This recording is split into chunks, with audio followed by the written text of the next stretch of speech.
It's 2005, and Ivory Coast, a country known for cocoa and football, was being ripped apart. Brutal civil war had divided the nation along political and ethnic lines. Families torn, cities burned, hope fading. In the north, rebel forces. In the south, government troops. But all this will change because of one football match. You're probably asking yourself, how can a football match stop a war? This is the story of how Didier Drogba stopped a war. To understand how Drogba stopped a war, we must go back and find out what caused the war. Ivory Coast, or Côte d'Ivoire, was once known as one of West Africa's most stable countries, but it was quietly cracking apart from the inside.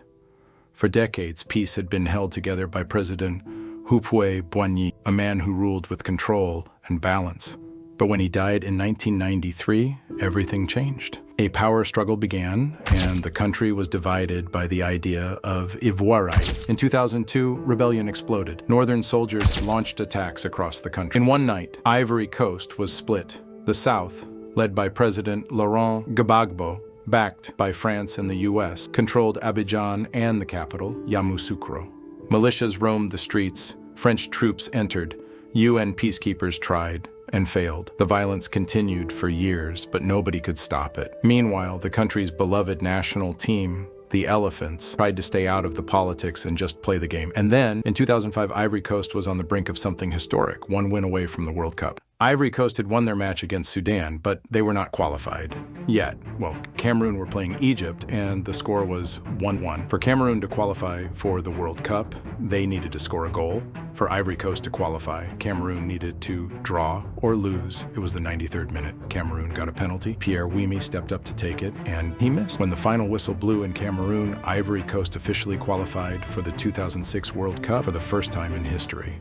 To Drogba, it wasn't just about football. It was about peace, about unity, about saving his country. He knew that the qualification was more than just a victory on the pitch. It was a symbol of hope, a sign that Ivory Coast could come together and achieve something great despite the conflict. And he knew he had to seize the moment. He had to do something that would unite his people and maybe, just maybe, stop the bloodshed. In front of live cameras, surrounded by teammates, Drogba took the mic, and he pleaded to the nation.